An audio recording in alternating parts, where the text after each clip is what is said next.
Nuclearise, destabilise, disintegrate.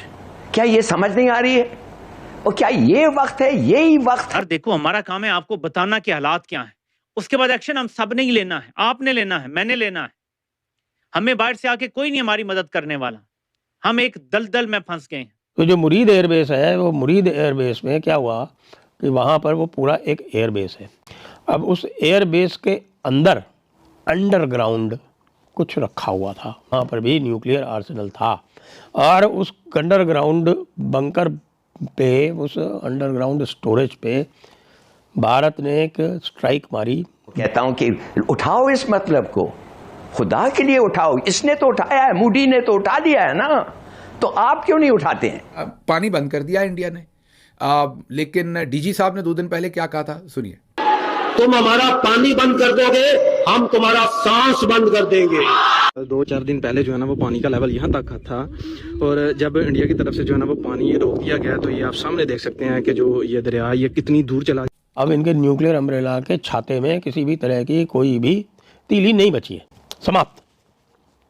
इसीलिए अब भारत ने इंडस वाटर्स ट्रीटी पर भी जो अपना रुख है, जो अपना मंतव्य है, जो अपने विचार हैं, वो और भी कठोर कर लिए हैं। लेकिन इंडिया पूरी दुनिया के अंदर अपने डिप्लोमेटिक जो है वो भेज रहा है, वफ्त भेज रहा है, पूरी दुनिया के अंदर अपनी डिप्लोमेसी कर रहा है। हम सिर्फ पाकिस्तानी कौम को चूना लगाने के लिए मारते रहेंगे, आप पाकिस्तान खप्पे का नारा लगाते रहेंगे। जर्नैल का पाकिस्तान से क्या ताल्लुक है, मुझे बताएं। ये जर्नैल सबसे ज्यादा एंटी पाकिस्तान होते हैं। ये ओहदा ऐसा है कि यहाँ पहुंचते ही एंटी पाकिस्तान हो जाते हैं। और क्या ये वक्त है, यही वक्त है कि वो बोले? ये वक्त जब हमारा अभी स्पिरिट बढ़ रहा था, वी वर राइजिंग, दुनिया कह रही थी।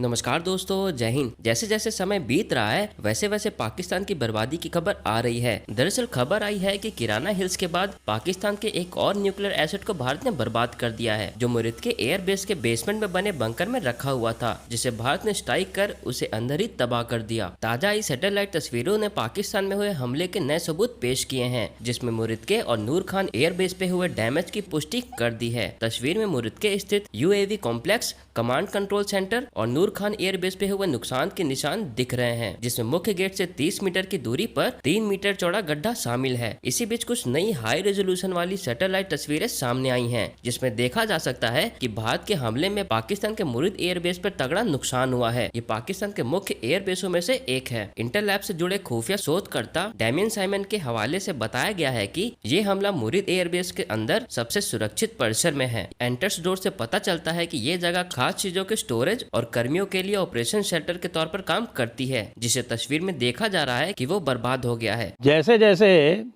सैटेलाइट कंपनीज और जो सैटेलाइट एक्सपर्ट्स हैं वो पाकिस्तान के बेसिस की सैटेलाइट इमेजेस निकालते जा रहे हैं, नई नई जानकारियां सामने आती जा रही हैं। और जो सबसे लेटेस्ट जानकारी आई है वो NDTV के विष्णु सोम और जो डैमियन है डेट्रेस्फा, जिनका ट्विटर हैंडल है, उन्होंने जो खुलासा किया है वो बहुत ही सनसनीखेज है, सेंसेशनल है, बिल्कुल रोमांचकारी है। बताया जा रहा है कि नूर खान एयरबेस और मुरीद एयरबेस, इनकी जो सैटेलाइट पिक्चर्स उन्होंने निकाली हैं, वो सैटेलाइट पिक्चर्स देखिए, उनकी कॉपीराइट हैं, इसलिए मैं वो सैटेलाइट पिक्चर्स यहाँ नहीं दिखा रहा, लेकिन जो तथ्य सामने आए हैं उसको देखकर ये लग रहा है कि भाई पाकिस्तान जो भागा है US के पास में कि आका हमारा किसी भी तरह से सीज़ फायर करा दो, आका हम उनके पैर पड़ेंगे, लेकिन हम पैर पड़ें तो वो मान जाएं, इस तरह का कुछ करा दो आका। ये काम उन्होंने किराना के बारे में आप जानती हैं, किराना में उनके न्यूक्लियर आर्सेनल थे, और किराना में क्या हुआ, भारत तो ऑफिशियली डिनाई ही कर रहा है, लेकिन सबने देखा है। और उसके बारे में पता चल रहा है कि भाई किराना में डबल स्ट्राइक की, और एक स्ट्राइक जिससे की उससे जो है वो होल बनाया, दूसरे से अंदर गया, और वहाँ पे वो डर्टी बम वाला कोई सिनेरियो बन गया है। अब उसमें कोई आ जा नहीं सकता, अंदर भी जो था, जो लोग थे वो उसी के अंदर कुक हो गए। मुरीद में भी, मुरीद एयरबेस, मुरीद नाम है इसका, जगह का नाम है शोरकोट। अब ये शोरकोट जो है वो झेलम और चिनाब के बीच में पड़ती है। झेलम और चिनाब के बीच में, जहाँ झेलम और चिनाब का संगम होता है, उसके पास में ये जगह है। तो ये सरगोधा से थोड़ा और नीचे पड़ती है। किराना जो है वो आपको पता है सरगोधा के पास में है, वहाँ से सरगोधा की सप्लाई बनती है और जो भी लोडेड होते हैं वहाँ पे F-16 बैठे हुए हैं जो, वो सरगोधा से लेके जाते हैं माल। माल कौन सा? ये न्यूक्लियर माल। न्यूक्लियर माल किसका है, इसके बारे में ज्यूरी इज़ आउट। कई लोग कह रहे हैं कि साहब ये तो अमेरिका का ही न्यूक्लियर माल वहाँ पे रखा हुआ था हिफाजत से, और ये लोग उसकी हिफाजत भी नहीं कर पाए। सबसे अधिक जो मैं इस समय क्रेडिट दूंगा वो दूंगा भारत की मिलिट्री इंटेलिजेंस को, क्योंकि उन्होंने ऐसे ऐसे पिन पॉइंट करके और ऐसी ऐसी जगहों पर ऐसी ऐसी प्रिसाइज स्ट्राइक्स करवाई हैं कि पाकिस्तान हिल गया, बुरी तरह से हिल गया। उसको ये समझ में आ गया कि हमारा हर सीक्रेट, हमारा हर भेद, हमारा हर कमांड सेंटर, हमारे हर कमांड सेंटर के अंदर बैठा हुआ व्यक्ति, ये सब भारत को पता है।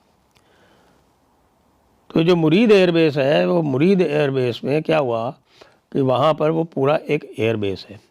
अब उस एयरबेस के अंदर एक और डबल फेंसिंग वाला एक एरिया है, और उस डबल फेंसिंग वाले एरिया में अंडरग्राउंड कुछ रखा हुआ था। जी हाँ, वो अंडरग्राउंड बंकर्स हैं। उन अंडरग्राउंड बंकर्स में कुछ सामान, बहुत अच्छा सामान, क्या सामान हो सकता है, इसके लिए आप अपने कल्पना के घोड़े दौड़ा सकते हैं कि किस प्रकार का सामान वहाँ पर हो सकता है। मेरी कल्पना यह कहती है कि वहाँ पर भी न्यूक्लियर आर्सेनल था, और उस अंडरग्राउंड बंकर पे, उस अंडरग्राउंड स्टोरेज पे भारत ने एक स्ट्राइक मारी बंकर बस्टर बॉम्ब की। ये बंकर बस्टर बॉम्ब वही है, वो जो स्पाइस बॉम्ब जिसका उपयोग किया गया था बालाकोट में, और जिसका उपयोग और भी यहाँ पर भी किया गया है। जैसा बता रहे हैं, ये किराना में भी कॉम्बिनेशन है रफ़ाल और स्पाइस का, या रफ़ाल और स्पाइस का जो कॉम्बिनेशन है वो बड़ा डेडली है, क्योंकि रफ़ाल जो है वो पहले होल क्रिएट करता है और फिर स्पाइस अंदर जाके बर्स्ट होता है। ये काम मुरीद में हो गया। अब मुरीद में साफ दिख रहा है कोई 3 मीटर है, 3 मीटर समझते हैं आप, 3 मीटर करीब 10 फीट का होल है उस अंडरग्राउंड फैसिलिटी के ऊपर, और उस होल से जो बंकर बस्टर अंदर जाके फटा है, उसने जो कुछ भी अंदर था उसका काम तमाम कर दिया है। और उसमें इतनी तगड़ी आग लगी है कि बाहर जो वेजिटेशन था, वो वेजिटेशन कैसे था, क्योंकि उसका उन्होंने कुछ दिन पहले का निकाला है, जब उसके ऊपर आपको घास वास सब साफ दिख रही है, और इस स्ट्राइक के बाद का फ़ोटो निकाला है, सैटेलाइट फ़ोटो, उसमें ये साफ दिख रहा है कि सब पूरी वो घास जल गई है। अंदर की गर्मी से घास भी जल गई है। तो अंदर कौन था, अंदर क्या था, अंदर कितने लोग थे, भाई बड़ा बुरा हुआ पाकिस्तान के साथ में। अब तो ये एस्टिमेट करना पड़ेगा कि भाई पाकिस्तान के पास जो 170 न्यूक्लियर वेपन्स थे, जिसमें वो पाव पाव वाले बॉम्ब भी थे, उनमें से आखिरकार बचे कितने हैं। मेरा तो ये मानना है कि अब इनके पास में यूज़ करने लायक शायद ही कोई इक्का दुक्का बचा हो,